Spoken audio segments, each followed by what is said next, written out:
देख रहे geek by choice. SEBI launches 3 platform for cyber security. First platform is SUPCOM, single universal platform for communications. इसमें ऐसा होगा कि जो भी कम्युनिकेशन सेबी और बिजनेसमैन के बीच में होते हैं वो एक जगह रिकॉर्ड रहेगा, उससे ट्रांसपेरेंसी बढ़ेगी। दूसरा प्लेटफॉर्म है CSAC, cyber security audit compliance. ये एक साइबर सिक्योरिटी का प्लेटफॉर्म रहेगा जिससे डेटा हैक वगैरह नहीं हो पाएगा सेबी का। तीसरा प्लेटफॉर्म है E-एडजुडिकेशन पोर्टल। उसका ये पोर्टल उसके लिए है कि जो जजमेंट होगा, जो डिसीजन मेकिंग होगा, वो भी अभी इस पोर्टल से होगा। तीनों पोर्टल इंपॉर्टेंट है। सेबी के बारे में देख लेते हैं। It was establish 12 April 1988, given statutory powers under SEBI act 1992 under ministry of finance. इसके चेयरमैन है तुहिन कुमार पांडे, हेडक्वार्टर से मुंबई में। जितनी भी फाइनेंशियल रेगुलेटरी बॉडीज है सबका हेडक्वार्टर मुंबई में ही है। इसमें थोड़ा सा डिफरेंस है कि ध्यान में रख लेना कि इसका एस्टेब्लिशमेंट अगर पूछा है तो 1988 में है और स्टैट्यूटरी पावर्स है 1992 में under the SBI act. Second हम देखते हैं draft cafe 3 norms, emphasis carbon trading, carbon credit trading. Cafe 3 अभी फिलहाल CAFE 2 नॉर्म्स चालू है। अब इसका फुल फॉर्म है कॉर्पोरेट एवरेज फ्यूल एफिशिएंसी 3। इसमें ऐसा होगा कि कोई कंपनी अगर कार्बन क्रेडिट्स फुलफिल नहीं कर पाती तो वो ऐसे कंपनी से कार्बन क्रेडिट खरीद सकती है जिसने फुलफिल कर लिया। ये अभी थर्ड में अलाउ होगा and it will be cafe 3। और ये कैफे 3 नॉर्म्स ये इफेक्टिव होंगे अप्रैल 2027 से मार्च 2032, तो 5 साल के लिए। ब्यूरो ऑफ एनर्जी एफिशिएंसी इसकी नोडल रेगुलेटरी एजेंसी होगी। ब्यूरो ऑफ एनर्जी एफिशिएंसी आती है मिनिस्ट्री ऑफ पावर के अंडर। रटने वाली चीज़ें बता रहा हूँ। अभी फिलहाल मिनिस्टर ऑफ पावर कौन है? मनोहर लाल खट्टर। यूपीआई को एक अच्छी तरह से लॉन्च करके 10 साल हो चुके हैं। 10 साल में यूपीआई का प्रोग्रेस क्या रहा है? अभी फिलहाल लास्ट फाइनेंशियल सीजन में 285 लाख करोड़ ट्रांजैक्शन हुए, जिसपे 40 करोड़ 400 मिलियन मतलब 40 करोड़ एक्टिव यूजर्स है और 25 करोड़ डेली यूजर्स है। यूपीआई की 3 सबसे इंपॉर्टेंट या मोस्ट यूज्ड जो ये है वेज है, वो है रियल टाइम ग्रॉस सेटलमेंट। ये 2010 में आया था। इंस्टेंटली हो जाता है। 2 लाख एंड अबव के लिए है। 24/7 365, ऑल ऑफ देम 24/7 365 है और इसके ऊपर फीस है। दूसरा है नेशनल इलेक्ट्रॉनिक फंड ट्रांसफर। ये 2005 में आया था। इसमें कोई मैक्सिमम मिनिमम लिमिट नहीं है, लेकिन ये भी 24/7 365 ये हाफ आवरली बैचेस या 1 आवर में होता है। ये फ्री है, नेफ्ट फ्री है। और तीसरा है इंटरमीडिएट पेमेंट सिस्टम IMPS। ये 2010 में आया था। इसमें मैक्सिमम ये भी RTGS से एग्जैक्टली सेम है, बट इसमें मैक्सिमम लिमिट है 5 लाख की। 5 लाख से ऊपर का नहीं कर सकते। This 3 are the most use in UPI. इसको ध्यान में रखना, इसके ऊपर सवाल आते हैं। Orbicular gets tentative US FDA not USA food ये US FDA मतलब ये यूनाइटेड स्टेट्स का ये फूड रेगुलेटर है। जैसे अपने यहाँ पे FSSAI है वैसे टाइप का। फॉर जेनेरिक सेमेग्युलेट ऑर्बिक्यूलर फार्मास्यूटिकल टेक्नोलॉजीज और एपोटेक्स कॉर्पोरेशन ने मिलके ओजेमिक सिमेग्युलेट इंजेक्शन बनाया था। ओजेमिक सिमेग्युलेटाइड इंजेक्शन ये वो वाला इंजेक्शन होता है जो लाइक डायबिटीज़ के लोग जो इंजेक्शन लेते हैं ना, वो वाला इंजेक्शन होता है। तो अभी ये नाम याद रखना, ऑर्बिक्यूलर फार्मास्यूटिकल टेक्नोलॉजी। इनके इंजेक्शंस अभी US में भी बेचे जा सकते हैं। Shriram finance gets rating upgrade after MUFG investment. ये MUFG बैंक है जो जापान का है।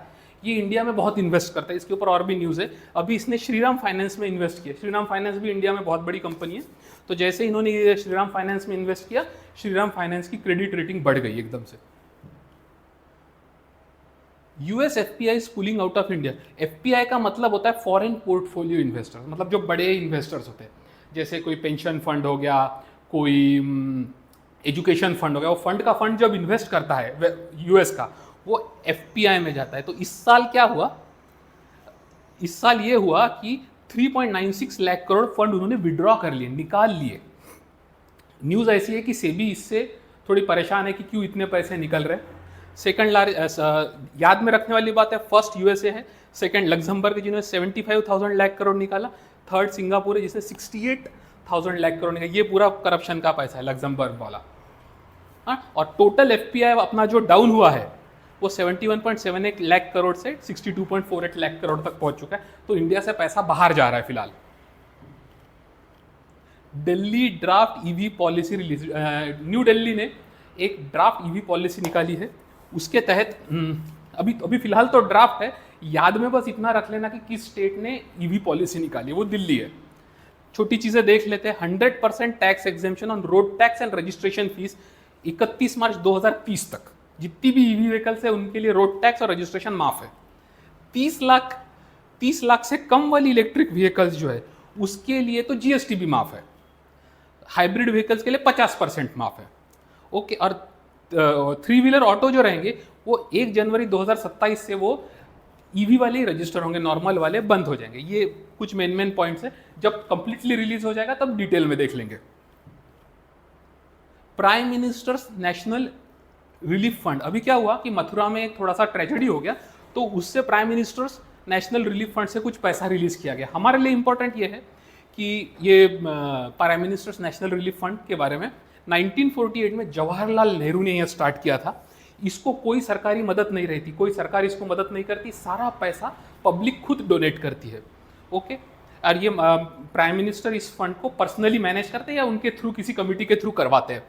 इस फंड में अगर आप खुद डोनेट करना चाहते तो कर सकते हैं, और उसके ऊपर आपको 100% टैक्स एग्जेम्पशंस मिलेगा under section 80G of the income tax act. Okay, उसके बाद पीएम केयर नाम का फंड, इसी का एक स्पेशलाइज्ड वर्जन है पीएम केयर नाम का फंड, जो कोविड-19 के दौरान निकला था। ये बातें इंपॉर्टेंट है, आ सकती है। आशा भोसले जी का निधन हो चुका है। आशा भोसले जी के बारे में थोड़ी सी चीजें हम जान लेते हैं। आशा भोसले जी का पूरा नाम था आशा लता गणपत भोसले। ये इंडिया की बहुत बड़ी सिंगर थी, लता मंगेशकर की बहन है ये। इनको बहुत सारे अवार्ड्स मिले, national Filmfare awards, BFJ awards, Maharashtra state film awards, बहुत सारे फिल्म। मेन वाले इनके कौन से, इनका Guinness book of world record में 2011 में इनको एंट्री मिली, most recorded artist in the music history. और 2008 में इनको पद्म विभूषण से नवाजा गया, जो second highest honour in our country है। हमारे देश के अवार्ड्स देख लेते हैं। सबसे बड़ा, the highest civilian award in India is Bharat Ratna, the second is Padma Vibhushan, the third is Padma Bhushan and the fourth is Padmashri. आपको भारत रत्न जिन लोगों को मिला है वो सब पता रहने चाहिए, मैं कभी डिटेल में बाद में वीडियो बना दूंगा। Prime ministers pay homage to Mahatma Phule in parliament complex. Mahatma Phule एक बहुत बड़े सोशल रिफॉर्मर थे जो महाराष्ट्र से थे। उनकी 200 बर्थ एनिवर्सरी है। इन्होंने कई सोसाइटीज़ निकाली, जिसमें से सबसे इंपॉर्टेंट थी सत्य शोधक समाज, सोसाइटी ऑफ ट्रूथ सीकर्स। इसके ऊपर SSC में बहुत बार सवाल आ चुका है। सावित्रीबाई फुले इनकी वाइफ थी, वो खुद भी एक सोशल रिफॉर्मर थी। वो वुमेन्स एजुकेशन में उन्होंने बहुत अच्छा काम किया, और उन्होंने पूना में इंडिया का पहला स्कूल फॉर गर्ल्स चालू किया। और ऐसा बोला जाता है कि वो इंडिया की पहली फीमेल टीचर थी। थोड़ा डिबेटेड है वो टॉपिक। अभी देखिए, ये जो 4 नाम है, तृतीय रत्ना, गुलामगिरी, शेतकऱ्याची असूद, सार्वजनिक सत्यधर्मा, ये 4 जो ये है पीसेस है, वो महात्मा फुले जी ने लिखी है। इनके ऊपर बहुत बार सवाल आ चुका है। गुलामगिरी के ऊपर और सार्वजनिक सत्यधर्मा के ऊपर तो बहुत बार आ चुका है। मिनिस्ट्री ऑफ सोशल जस्टिस और एम्पावरमेंट, इन्होंने एक प्रोग्राम स्टार्ट किया है, उसका नाम है Phule across India. World homeopathic day 10 अप्रैल को मनाया गया। होम्योपैथी का जो आता है वो आयुष मिनिस्ट्री के अंडर आता है। हमारे लिए इंपॉर्टेंट है आयुष का full form, Ayurveda, yoga and naturopathy, Unani, Siddha and homeopathy. और इसमें एक छठवा भी है सोवारिकपा, जो इसमें नहीं क्योंकि वो बाद में ऐड कर दिया गया था। मिनिस्टर ऑफ आयुष कौन है? श्री प्रताप जाधव। होम्योपैथी के बारे में थोड़ा सा जान लेते हैं। होम्योपैथी के फाउंडर है डॉक्टर सैमुअल हाइनेमन। इसके ऊपर बहुत बार सवाल आ चुका है, ये नाम इंपॉर्टेंट, डॉक्टर सैमुअल हाइनेमन, जर्मनी से थे ये। इस बार का थीम था होम्योपैथी फॉर सस्टेनेबल हेल्थ। देखो, जब आपको थीम्स रटने रहते हैं ना, तो थीम्स का मीनिंग ध्यान में रखना। आप एग्जैक्टली थीम याद नहीं रख सकते सारे चीज़ों की। तो इसका मीनिंग क्या, होम्योपैथी मतलब होम्योपैथी से कैसे धीरे धीरे ठीक होता है, एलोपैथी से रिएक्शन हो सकता है, ये सारी चीज़ें। तो ऐसा याद लगो कि homeopathy for sustainable health.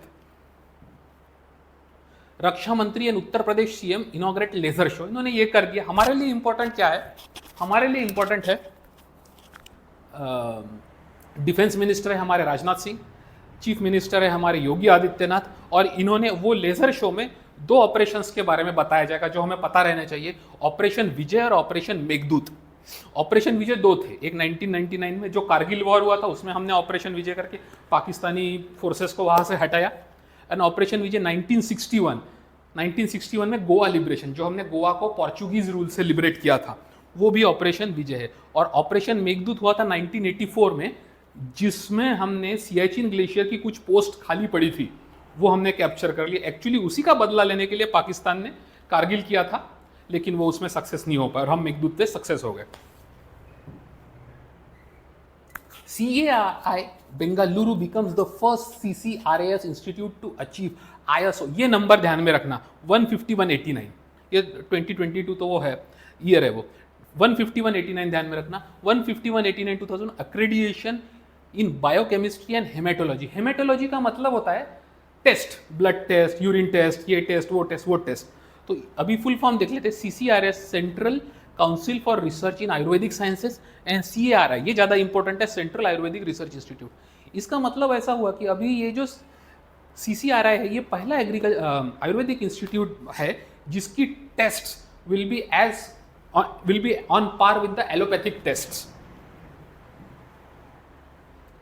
IEVP 2026 world watches India festival of democracy. IEVP का मतलब होता है इंटरनेशनल इलेक्शन विजिटर्स प्रोग्राम। अभी इंडिया में क्या हो रहा है कि 2-3 स्टेट में इलेक्शन हो रहे हैं, जैसे कि असम में, बंगाल में, पुडुचेरी में, और तमिलनाडु में भी अभी आने ही वाला है। तो इंडिया ने क्या किया, एक ऐसा प्रोग्राम ऑर्गेनाइज किया, पूरे वर्ल्ड से लोगों को बुलाया है और वो उनको दिखाया, उनको पूरा भ्रमण कराया, भारत भ्रमण, कि इलेक्शन सब सही से हो रहे हैं। न्यूज़ मैंने आज ही पढ़ी है, रिजल्ट्स बहुत पॉजिटिव है, everybody is, the world is happy with Indian election. हमारे लिए इंपॉर्टेंट रखने वाली चीज़ है इलेक्शन कमीशन, ये बहुत इंपॉर्टेंट है। It is a constitutional body. Constitutional body का मतलब होता है जिसका मेंशन कॉन्स्टिट्यूशन में है। हमने पहले देखा था स्टैट्यूटरी बॉडी। स्टैट्यूटरी बॉडी वो होती है जो कॉन्स्टिट्यूशन में नहीं है, लेकिन उसको कोई एक्ट पास करके लाया गया, जैसे सेबी। आगे चल के हम और भी बॉडीज के बारे में देखेंगे। हेडक्वार्टर इनका दिल्ली में। जितने भी सरकारी वाले बॉडीज है या रेगुलेटरी बॉडी सरकारी वाली, वो सब दिल्ली में है। फाइनेंस वाली most of the time Mumbai में है। चीफ इलेक्शन कमिश्नर हमारे श्री गणेश कुमार, ये बहुत न्यूज़ में रहते हैं आजकल, और उनके अंडर 2 इलेक्शन कमिश्नर है, श्री सुखबीर सिंह संधू एंड श्री विवेक जोशी। और एक सबसे इंपॉर्टेंट थी, इलेक्शन कमीशन को पावर कहाँ से मिला था? It is constitutional body. तो कॉन्स्टिट्यूशन के कौन से आर्टिकल में आती है? आर्टिकल 324 में। Preparations complete for national advance agriculture festival in Raisen. Raisen जो मध्य प्रदेश में, वहाँ पे एक बहुत बड़ा एग्रीकल्चर फेस्टिवल है, उसको हिंदी में बोल सकते हैं उन्नत कृषि मेला। आप कंफ्यूज ना हो पेपर में अगर उन्नत कृषि मेला आ गया तो। ये 2 लोगों ने मिलकर इसमें बहुत काम किया है। पहले है श्री शिवराज सिंह चौहान, जो minister of agriculture and formal welfare है, जो पहले मध्य प्रदेश के चीफ मिनिस्टर है, और जो करंट मध्य प्रदेश के चीफ मिनिस्टर है डॉक्टर मोहन यादव। इन दोनों ने मिलकर बहुत अच्छे से ऑर्गेनाइज किया है। इसके अंदर लैब टू लैंड अप्रोच के बारे में ज़्यादा एम्फोसिस किया गया है कि जो रिसर्च लैब में होता है, जैसे आयकर विभाग में होता है या किसी इधर होता है, किसी इंस्टीट्यूट में होता है, उसका आउटपुट लैंड पे दिखना चाहिए। दूसरी चीज़, पल्सेस एंड ऑयल सीड्स में अभी भी हम सेल्फ सफिशिएंट नहीं है। आपको ये जान के बहुत आश्चर्य होगा कि दाल जो है, पल्सेस जो है, वो हम आज भी म्यांमार से इंपोर्ट करते हैं। ऑर्गेनाइज्ड इन रायसेन, और इसमें 4 डिस्ट्रिक्ट में इसको एक इंप्लीमेंट करने के बारे में बताया गया है। सीहोर, देवास, विदिशा एंड रायसेन इटसेल्फ, ये चारों मध्य प्रदेश में है। गल्फ कॉपरेशन काउंसिल, अभी आपको पता है ईरान और यूएसए का बहुत वॉर चल रहा है, तो मोटा मोटा न्यूज़ ये है कि हम गल्फ कॉरपोरेशन काउंसिल, जो खाड़ी के नीचे वाले देश है, ये वाले देश सारे, Bahrain, Kuwait, Oman, Qatar, Saudi Arabia and United Arab Emirates, इनके साथ हम मिलकर ऐसा कर रहे हैं कि भाई हमको तेल कहीं और से निकाल के दे दो। बॉल बाय बॉल कमेंट्री चल रही है, हमारे रटने की इंपॉर्टेंट ये चीज़ है। मेंबर्स कौन कौन से? Bahrain, Kuwait, Oman, Qatar, Saudi Arabia, United Arab Emirates मतलब UAE। इनके जनरल सेक्रेटरी कौन है? जासेम मोहम्मद अल बुइदाइवी, और इसका हेडक्वार्टर कहाँ पे है? Riyadh, Saudi Arabia. Saudi Arabia का कैपिटल भी रियाद है। फाउंडेड 1981 में ये फाउंडेड हुआ है। हमारे इनके साथ बहुत कॉम्प्लिकेटेड नेगोशिएशंस चल रहे हैं, तो आ सकता है। Indian army contingent departs for India Uzbekistan joint military exercise डस्टलिक। डस्टलिक की एक्सरसाइज है, ये इस बार उज्बेकिस्तान में होनी। ये पूरा नाम याद रखने की जरूरत नहीं है, याद रखो इस साल उज्बेकिस्तान में है, इसका 7th एडिशन है, और अल्टरनेटिवली उज्बेकिस्तान में और इंडिया में होते रहता है। लास्ट ईयर पूना में हुआ था। उज्बेकिस्तान के बारे में थोड़ी 3 चीज़ जान लेते। कैपिटल है इसका ताशकेंट। ताशकेंट के बारे में एक चीज़ और याद रखो, ताशकेंट में लाल बहादुर शास्त्री जी का मर्डर हुआ था। करेंसी है उज़्बेकिस्तानी सोम, प्रेसिडेंट है इनके शौकत मिर्जियारोवेव एंड प्राइम मिनिस्टर है अब्दुल्ला अरीपोव। उज़्बेकिस्तान में इन दोनों का नाम रखना पड़ेगा क्योंकि दोनों भी इसमें, उज़्बेकिस्तान में प्रेसिडेंट प्राइम मिनिस्टर दोनों भी ठीक ठाक पावरफुल रहते हैं। INS त्रिकांड कॉन्क्लूड्स पोर्ट कैली एट मोम्बासा केनिया। अभी ये INS त्रिकांड है वो पूरे दुनिया में घूम रहा है इधर उधर। हमारे लिए इंपॉर्टेंट क्या है? हमारे लिए इंपॉर्टेंट ये है कि हमारी जो पुरानी वाली राइफल्स थी, हमें अभी जो नई राइफल्स मिली है AK-203 जो उत्तर प्रदेश के रायबरेली में बन रही है, हमारी जो पुरानी वाली राइफल्स थी INA इंसास राइफल्स, वो हमने केनिया को दे दी है, शायद फ्री में ही दी है, एग्जैक्टली पता नहीं। और इंडिया का एक विजन है Mahasagar, mutual and holistic advancement for security and growth across region. ये महासागर के बारे में हम जान लेते हैं। इट्स अ बायएनुअल मीट, ये बायएनुअल मीट है, हाई लेवल ऑफ वर्चुअल में ऐसे गूगल मीटिंग पे वगैरह इनकी मीटिंग्स होती है बायएनुअली। और इनमें ये कंट्रीज है, इसमें Bangladesh, Comoros, Kenya, Madagascar, Maldives, Mauritius, Mozambique, Seychelles, Sri Lanka, Tanzania. सारा याद रखने की जरूरत नहीं है, लेकिन इतना याद रख लो कि सारी की सारी इंडियन ओशियन रीजन की कंट्रीज है। India is the leader. India ने ऐसा बोल दिया है कि ये जो सारी कंट्रीज है इनको सिक्योरिटी हम प्रोवाइड करेंगे। ये चाइना को काउंटर करने की चीज़ें हैं। केनिया के बारे में जान लेते हैं। केनिया की कैपिटल नायरोबी है, करेंसी केनियन शिलिंग है, प्रेसिडेंट इनके William Ruto. Indian Navy to host first edition of commanders conference. ये पहली बार इंडियन नेवी का फर्स्ट है कि जो हमारे कमांडर्स है इंडियन नेवी पे अभी काफ़ी, इंडियन नेवी में अभी काफ़ी काम हो रहा है, तो इनका फर्स्ट है। Preferred security partner in the IOR region. मैं पहले ही बोला था, IOR मतलब Indian Ocean region. Indian air force conducts maintenance commanders conclave in 2026। ये वायुसेना नगर नागपुर में हुआ है, तो ऐसा याद में रख लो कि मेंटेनेंस कमांड करना, मतलब मेंटेनेंस नागपुर में होगा सबसे सेंटर में, तो वहाँ पे हम मेंटेनेंस का काम करेंगे, बाहर तो लड़ना पड़ता है, ऐसे कुछ ध्यान में रख लो। इसका थीम भी वही है, maintenance command in mission mode to support operation. अभी मेंटेनेंस कमांड का काम ही होता है मिशन को सपोर्ट करना। अच्छा, ये बात याद रखते कि डिफेंस के जो टॉप के 4 लोग हैं हमारे, वो कौन कौन है? Chief of defence staff general Anil Chauhan, ये हर वक्त न्यूज़ में रहते हैं। Army chief general Upendra Dwivedi. Navy chief, navy वाले लोगों को हर वक्त एडमिरल बोलेंगे, admiral Dinesh Kumar Tripathi. And air chief marshal Amarpreet Singh. Indian born female cheetah at Kuno national park gives birth. ये कूनो नेशनल पार्क में 2022 में नाइजीरिया से कुछ चीता लाए थे, अभी वो नेचुरल ब्रीडिंग प्रोसेस में आ गए, तो वो सक्सेसफुल है। हमारे लिए याद रखने वाली बात है, union minister of environment forest climate change कौन है? Shri Bhupendra Yadav. Sea food exporters meet 2026, ये दिल्ली में हुई है। ये मीटिंग उतनी इंपॉर्टेंट नहीं है, पर ध्यान में रख लो। हमारे लिए important ministry of fishery, animal husbandry and dairy Shri Rajiv Ranjan Singh. और हमारे जो एक्सपोर्ट्स ग्रो है, ये नंबर ध्यान में रखो, 62,000 करोड़ से 68,000 करोड़ पे हमारे एक्सपोर्ट्स ग्रो है फिशरीज के। साधना सप्ताह 2026 एक मिशन कर्मयोगी है, सारे ब्यूरोक्रेट्स को ट्रेन करने के लिए, मोटिवेट रखने के लिए, सेंसिटाइज करने के लिए एक मिशन कर्मयोगी स्टार्ट हुआ था 2020 में। उसके अंडर एक साधना सप्ताह करके एक प्रोग्राम स्टार्ट हुआ है। उसमें हमको याद रखना है कि आई गॉट कर्मयोगी प्रोग्राम है। ये आई गॉट कर्मयोगी का एक पोर्टल है, मैंने भी ये कोर्सेज किए हैं जब मैं जॉब पे था। तो इसमें 3.18 करोड़ कोर्सेज है जो कंप्लीट हो चुके हैं। इतना इंपॉर्टेंट नहीं है। मिशन कर्मयोगी हम याद रख लेंगे, 2020 का है, national programme for civil services capacity building. Shri Manohar Lal holds key engagements in Bhutan. जो हमारे मनोहर लाल खट्टर साहब है, वो भूटान के विजिट पे गए हैं और वहाँ पे वो अलग अलग जगहों पे मीटिंग कर रहे हैं। ये सारी चीज़ें हमारे लिए इंपॉर्टेंट है। भूटान में क्या है, पुतांग सांगचू एंड पुतांग सांगचू 1 और 2, ये 2 हाइड्रो इलेक्ट्रिक प्रोजेक्ट्स है जो पिछले 7-8 साल से बंद थे, जिनके ऊपर इन्वेस्टमेंट, ये सारी चीज़ें ये अभी चालू हो गए। ठीक है, ये नाम ध्यान में रखना, पुतांग सांगचू। ये मनोहर लाल खट्टर जी ने किए। ये प्रोजेक्ट है, 60% हमने लोन दिया है और 40% ग्रांट दिया है। ग्रांट दिया का मतलब ग्रांट हमने फ्री में दे दिया, 40% हमने पैसे भूटान को ऐसे ही दे दिए और 60% जो थे वो हमने लोन पे दिए कि किस्तों में वापस कर देना। भूटान के बारे में थोड़ा सा ध्यान लेते हैं। इसकी कैपिटल थिम्फू है, इसके किंग है जिमे केसर नामग्याल वांगचुक। न्यूज़ में सिर्फ नामग्याल वांगचुक आता है और ये करेंसी इंडियन रूपी के साथ पेग्ड है, तो 1:1 के रेशियो में चलती है Bhutanese currency. Bhutanese ngultrum N silent होता है। Digital only toll collection implemented at national highway fee plaza. अभी जो हमारे हाईवे पे जो फी कलेक्शन होता है, जो हाईवे पे हमारे फी कलेक्शन होता है वो भी सिर्फ डिजिटली होगा, कैश वैश वो पर्ची विर्ची सब बंद, और सिर्फ दो तरीकों से होगा, एक होगा फास्टैग और दूसरा होगा यूपीआई। फास्टैग क्या है? ये एक रेडियो फ्रीक्वेंसी आइडेंटिफिकेशन डिवाइस है, ये एक डिजिटल वॉलेट का है, आप कई बैंकों में इसको खोल सकते हैं। और यूपीआई अपना बेसिक वाला यूपीआई एवरीथिंग, और वो यूपीआई बना है national payments corporation of India in 2016। ये national payment corporation of India, इसके ऊपर मैं एक डीप में अलग से स्लाइड बनाऊंगा। चकमा युवा संवाद empowering tribal youth celebration in Biju festival. अभी चकमा क्या है?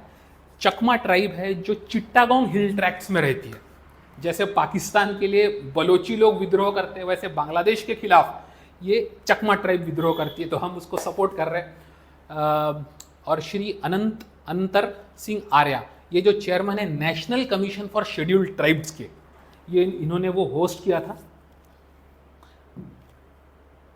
नारी शक्ति यूथ पार्लियामेंट। नारी शक्ति यूथ पार्लियामेंट ऑर्गेनाइज किया गया है ऑनलाइन एंड ऑफलाइन दोनों मोड में, दिल्ली में। किसने ऑर्गेनाइज किया? Ministry of youth affair and sports, doctor Mansukh Mandaviya. और थ्रू इसका ऑनलाइन पोर्टल का नाम है मेरा युवा भारत, माय भारत, और इसका थीम है नारी शक्ति विकसित भारत की आवाज, स्ट्रेंथनिंग इंक्लूसिव डेमोक्रेसी। ऐसा ध्यान में रख लो कि मेल फीमेल सब इंक्लूसिव करके डेमोक्रेसी को स्ट्रेंथन करेंगे। Sagarmala transforming India's maritime landscape. Sagarmala मतलब एक प्रोग्राम है जिसके तहत जो हमारे मेजर पोर्ट्स है, इवन माइनर पोर्ट्स है, उसको हम हिंटरलैंड से मतलब अंदर के इंडिया से कनेक्ट करेंगे। वो सागरमाला प्रोग्राम है, उसको भी 5 साल हो गए। मुद्दे की बात याद रखने वाली, इंडिया मेजर, हमने लास्ट फाइनेंशियल ईयर में 915 मिलियन टन्स कार्गो हैंडल किया है। 95% of the countries trade by volume and 70% by value. 95% by volume और 70% अभी भी वो सी से ही आता है, समुद्र से ही आता है। इंडिया फार्मा कॉन्फ्रेंस, इंडिया का फार्मा कॉन्फ्रेंस हुआ था दिल्ली में, 9th एडिशन था इसका। फर्स्ट एडिशन आई थिंक 2015 में हुआ था, शायद नहीं 17 में हुआ था। ये 9th एडिशन है। थीम इसका है discover in India leapfrogging life sciences innovation. Leapfrogging का मतलब होता है लंबी छलांग। थीम का मतलब है कि भाई इंडिया में डिस्कवर करो और लंबा लंबा डिस्कवर करो, ऐसा नहीं छोटा मोटा जेनरिक बना दिया, लंबा लंबा डिस्कवर करो, बड़ी ये करो। और ये किसने ऑर्गेनाइज किया? Department of pharmaceutical, ministry of chemical and fertilizer और FICCI, federation chambers of Indian commerce and industry. इसके ऊपर भी मैं एक अगली बार कभी अच्छी स्लाइड बनाऊंगा। मिनिस्टर कौन है केमिकल एंड फर्टिलाइजर के? Shri Jagat Prakash Nadda. New Zealand braces for cyclone Vaianu, ये नाम ध्यान में रख लेना, न्यूजीलैंड और ये वाईन्यू उसका है, तो फ्लडिंग आ सकती है न्यूजीलैंड में, आपको बाढ़ वगैरह दिख सकती है। न्यूजीलैंड के बारे में जानते हैं, मोनार्क इनका चार्ल्स III है। दोस्तों जितने भी कॉमनवेल्थ कंट्रीज है उन mostly for the most part उनका मोनार्क होता है चार्ल्स III, जो ब्रिटेन का मोनार्क होता है, अभी जस्ट जो बना है। इनका प्राइम मिनिस्टर है क्रिस्टोफर लक्सन, कैपिटल है विलिंगटन, लार्जेस्ट सिटी है ऑकलैंड, करेंसी इनकी न्यूजीलैंड डॉलर, और नेशनल एनिमल कीवी। न्यूजीलैंड को कभी कभी कीवी बोलते हैं, तो उसका मीनिंग वो because of this reason. Artemis mission, ये बहुत इंपॉर्टेंट है, मेरे को फीलिंग हो रही है कि इसके ऊपर सवाल आ सकता है। आर्टेमिस मिशन स्टार्टिंग से देखते हैं।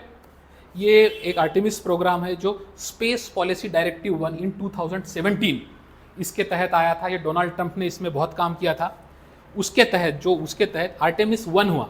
आर्टेमिस 1 में ये हुआ कि उन्होंने ओरायन नाम का एक स्पेसक्राफ्ट, जिसमें लोग नहीं थे, वो मून पे भेजा। ये हुआ था 2022 में। अभी आर्टेमिस 2, अभी जो चल रहा है वो आर्टेमिस 2 चल रहा है। इसमें हुआ है कि एस्ट्रोनॉट्स कैप्सूल में बैठ के चांद के पास जाके बस चक्कर लगा के आ गए, लूनर फ्लाई बाय करते हैं 2026 में। अभी एज ऑफ डेट वो लोग वापस आ चुके हैं सक्सेसफुल करके। आर्टेमिस 3 जो 2027 में होने वाला है, अगले साल होने वाला है, उसमें क्या होगा? HLS लूनर लैंडर इन अर्थ ऑर्बिट। उसमें क्या होगा कि वो मून पे लैंड करेंगे लेकिन नीचे नहीं उतरेंगे। फिर 4th स्टेज आर्टेमिस 4, उसमें जो है 2028 में, उसमें वो नीचे उतरेंगे भी। और 2028 के बाद मतलब 2029 से यूनाइटेड स्टेट्स ऑफ अमेरिका का ये प्लान है कि वो मून के ऊपर एक परमानेंट ह्यूमन बेस, यानी कि परमानेंट एक कॉलोनी टाइप का बनाएंगे। अभी जो आर्टेमिस 2 मिशन है उसमें ये 4 लोग स्पेस में गए थे और चारों ने रिकॉर्ड्स तोड़े। चारों के नाम कुछ ना कुछ रिकॉर्ड्स है। विक्टर ग्लोवर ये फर्स्ट पर्सन ऑफ कलर है, ये पहले अश्वेत फर्स्ट नॉन वाइट जो मून के पास पहुंचे। क्रिस्टीना कोच ये first woman and first non American, Canadian है, कनाडा से है ये क्रिस्टीना कोच। ये जेरेमी हैंसन ये फर्स्ट नॉन अमेरिकन, ये भी कनाडा से है। और रीड विजमन ये ओल्डेस्ट पर्सन है। तो चारों के नाम पे कुछ ना कुछ रिकॉर्ड है। और कुछ इंपॉर्टेंट फैक्ट्स, फर्स्ट आदमी जो स्पेस में गया था वो था यूरी गैगरिन, ये सोवियत यूनियन के थे। और पहले इंसान, दो इंसान जिन्होंने चांद पे कदम रखा था वो थे नील आर्मस्ट्रॉन्ग और बज आल्ड्रिन। तो ये न्यूज में है तो ये भी आ सकता है। Prototype fast breeder reactor FRPB, इसमें क्या हुआ है दोस्तों, देखिए इसमें ऐसा है कि पूरी दुनिया में जो न्यूक्लियर रिएक्टर्स है वो चलते हैं पूरे दुनिया में, और इंडिया में भी। इंडिया में बाकी न्यूक्लियर रिएक्टर्स जो है वो चलते हैं यूरेनियम पे। और हमारा प्रॉब्लम ये है कि हमारे पास यूरेनियम है नहीं, है ना। तो इसीलिए हमको ऑस्ट्रेलिया यहाँ वहाँ से खरीदना पड़ता है और फिर सैंक्शंस लगना, ये सारा ट्रीटी फूटी, ये सारी चीज़ें होती है। तो इसने एग्जैक्टली क्या किया है कि इन्होंने बहुत कॉम्प्लिकेटेड प्रोसेस है, पर बेसिकली ये हुआ है कि थोरियम जो हमारे पास बहुत है, केरल की रेत में बहुत थोरियम 232 मिलता है, उसको इन्होंने कन्वर्ट किया है यूरेनियम 233 में। और जो अभी हम फ्यूल यूज़ करेंगे, ओरिजिनली जो थोरियम था वो और यूरेनियम 233 ये मिला के अभी हम फ्यूल यूज़ करेंगे, ठीक है। इसमें और ये सोडियम कूल्ड है, ये हार्ड वाटर कूल्ड नहीं है। जनरली जो यूरेनियम के रिएक्टर्स होते हैं वो हार्ड वाटर कूल्ड होते हैं, लेकिन ये सोडियम कूल्ड है, याद रखना। इसमें ये एजेंसीज ने अपने इंडिया के काम किया है। भारतीय नाभिका विद्युत निगम लिमिटेड भाविनी, ये चेन्नई में, भाभा एटॉमिक रिसर्च सेंटर ये सबको पता है, बार्क ये मुंबई में, Bharat heavy electricals limited Delhi में, ये 3 एजेंसियों ने इसमें काम किया है। रूल ऑफ लॉ कन्वेंशन हुआ था, रूल ऑफ लॉ कन्वेंशन, ये बार एसोसिएशन ने ऑर्गेनाइज किया था। इसका थीम था legal reform road map to 10 trillion Bharat. इसमें ऐसा ध्यान रखना कि अगर इंडिया को 10 ट्रिलियन की इकोनॉमी बनानी है तो उसमें ये लॉ वगैरह ऐसे केस वेस चल रहे, उसके लिए कुछ सोल्यूशन निकाल रहे होंगे ये लोग। सुप्रीम कोर्ट के बारे में थोड़ा सा याद रख लेते हैं हम लोग। Supreme court highest judicial authority है हमारे देश में, जो 1958 से दिल्ली में उनका है, सबको पता है। सुप्रीम कोर्ट में 33 जजेस होते हैं और 1 चीफ जस्टिस होता है। फिलहाल chief justice of India is chief justice CJI Suryakant.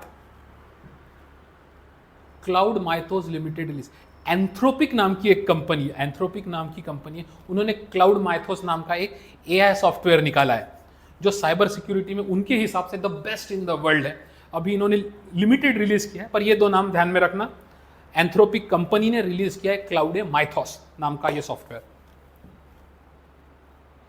AIG hospitals Hyderabad के हैं, उन्होंने MOU साइन किया ICMR के साथ। ICMR Indian council of medical research है फॉर द डिजिटल हेल्थ के सारी अच्छी बातें, मतलब डिजिटल हेल्थ केयर मैनेजमेंट, ये सारे, पर ये नाम रख लेना AIG हॉस्पिटल्स और Indian council of medical research. Indian council of medical research के हेड फिलहाल है राजीव भाल, और हमारे minister of health and family welfare है Shri Jagat Prasad Nadda, and minister of state उनके अंडर और 2 ऑफिसर्स हैं, Anupriya Patel and Prataprao Ganpatrao Jadhav. Chetak screening awards, ये चेतक स्क्रीनिंग अवार्ड्स हुए हैं फिलहाल, ये बहुत इसका हाइप था। इसमें बेस्ट फिल्म मिली है होम बाउंड नीरज घायवान को, बेस्ट डायरेक्टर आदित्य धर धुरंधर के लिए, best actor male Ranveer Singh Dhurandhar, best actor female Yami Gautam Haq, best actor in supporting role male में Akshaye Khanna Dhurandhar, best actor in supporting role female is Shalini Vatsa for the Homebound, best film in gender sensitivity Haq. ये important वाले हैं, इसको याद रखना, और भी बहुत सारे हैं। इसके जो 4 होस्ट थे वो भी बहुत फेमस है, आलिया भट्ट, सुनील ग्रोवर जो कपिल शर्मा के कॉमेडी वाले, जाकिर खान कॉमेडियन है, और सौरभ द्विवेदी जो लल्लन टॉप के फाउंडर है, करण तेजपाल स्टोलन, और एक ऑनलाइन वाली OTT प्लेटफॉर्म पे करण तेजपाल की स्टोलन फिल्म है, उसको भी बहुत अवार्ड्स मिले हैं। का होता है बैडमिंटन एशिया कप चैंपियनशिप, ये बैडमिंटन एशिया कप हमारी चैंपियनशिप हुई थी जो अभी चाइना में हुई है, और हमारी तरफ से 1 सिल्वर हमें मिला है आयुष शेट्टी को, फीमेल में हमें कुछ नहीं मिला है।